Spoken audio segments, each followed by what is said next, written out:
Bonjour les amis, avec les commentaires de Tarcio Rodrigues, l'épisode de Café avec Spiritisme d'aujourd'hui se concentre sur le livre Bonne Nouvelle, chapitre 30, intitulé Marie, psychographié par Francisco Cândido Xavier, dans lequel l'esprit Umberto de Campos nous dit: au milieu de quelques femmes compatissantes qui l'accompagnaient dans sa transe angoissée, Maria remarqua que quelqu'un avait posé ses mains légèrement sur ses épaules. Elle se trouva face à Jean, qui, surmontant la pusillanimité criminelle dans laquelle ses autres compagnons avaient sombré, lui tendit ses bras aimants et reconnaissants. Silencieusement, le fils de Zébédée enlaça ce cœur maternel mortellement blessé. Marie se laissa embrasser par le cher disciple et tous deux, au pied de l'arbre, dans un geste de supplique, cherchèrent anxieusement la lumière de ses yeux miséricordieux au comble des tourments. Ce fut alors que le front du divin supplicié s'est lentement animé, révélant qu'il y percevait l'anxiété de ces deux âmes en proie à un extrême abattement. « Mon fils bien-aimé !» s'exclama Marie affligée face à la sérénité de ce regard d'une mélancolie intraduisible.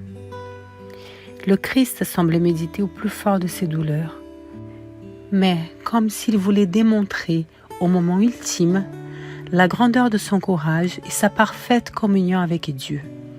Il répondit par un mouvement significatif de ses yeux vigilants. « Mère, voici ton fils. » Et s'adressant d'une manière spéciale, d'un léger hoquement de la tête, à l'apôtre, il dit: « Mon fils, voici ta mère. » Marie s'enveloppa dans le voile de ses larmes douloureuses, mais le grand évangéliste comprit que le Maître, dans sa dernière leçon, enseignait que l'amour universel était le sublime couronnement de son œuvre. Il comprit que dans l'avenir, la clarté du royaume de Dieu révélerait aux hommes la nécessité d'abandonner tout égoïsme et que dans la sanctuaire de chaque cœur, il devrait y avoir la plus abondante part d'amour, non seulement pour le cercle familial, mais pour tous les nécessiteux du monde, et que la vraie fraternité resterait dans le temple de chaque demeure, afin que l'entraide puisse se pratiquer sur terre, sans qu'il soit besoin des bâtiments extérieurs consacrés à une solidarité claudicante. Umberto de Campos clôt ce grand ouvrage en nous racontant un peu plus en détail l'angoisse du calvaire et surtout l'expérience intime d'une mère disant au revoir à son enfant dans des circonstances terribles de douleur et de désespoir. L'histoire vient nous rappeler combien il y avait d'humanité et de simplicité dans ces cœurs qui nous ont précédés dans la construction du bien. Quelques lignes avant le passage que nous venons de lire, Marie se remémore les souvenirs de l'enfant Jésus depuis l'annonciation de sa venue, l'amitié avec la mère de Jean-Baptiste, la crèche inoubliable, l'affection du fils avec les voyageurs modestes, le dévouement de l'enfant dans la menuiserie de Joseph. Tout naturellement, nous savons qu'aucune mère ne s'attend à dire au revoir à son enfant sur le chemin de la mort. Mais avec les paroles de Jésus, nous comprenons l'étendue de la tâche qui incombait à Marie, rassemblant auprès d'elle non seulement Jean, mais tous les enfants du calvaire qui étaient maintenant aussi les siens. Quelques instants après les récits du calvaire, nous voyons Marie et Jean déménager à Éphèse, dans une simple maison donnée aux disciples par l'un des convertis à l'Évangile.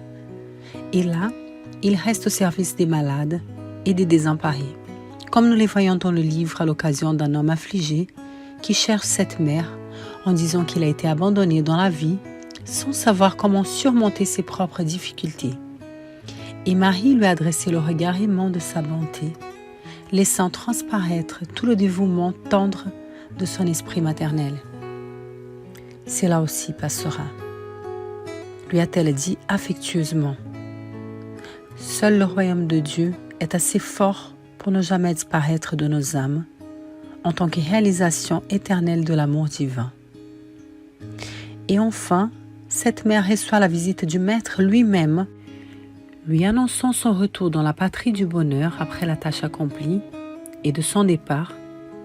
Nous avons les récits avec lesquels nous terminerons cet épisode en nous souvenant de cette mère qui a servi jusqu'au dernier moment et qui encore nous sert tous, nous ses enfants, jusqu'au dernier instant de nos douleurs et nos afflictions, comme nous le dit Umberto de Campos.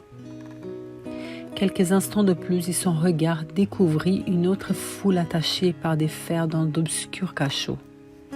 Elle pénétra dans les sombres prisons de l'Esquilin, où des centaines de visages amers reflétaient d'atroces souffrances. Les condamnés sentaient dans leur cœur une consolation inconnue. Elle s'est souvint que son fils avait laissé la force de la prière comme un pouvoir incomparable à ses disciples bien-aimés. Alors elle a supplié le ciel de lui donner la possibilité de laisser la force de la joie aux chrétiens opprimés. C'est alors que, s'approchant d'une jeune femme emprisonnée, au visage maigre et émacié, elle lui dit à l'oreille : « Chante, ma fille, faisons preuve de courage. Convertissons nos douleurs de la terre en joie pour le ciel. » C'est pourquoi, mes frères, quand vous entendez le cantique dans les temples de différentes familles religieuses du christianisme, n'oubliez pas de faire un doux silence dans votre cœur, afin que la rose mystique de Nazareth y répande son parfum. Que Jésus nous bénisse et rendez-vous dans le prochain épisode de Café avec Spiritisme.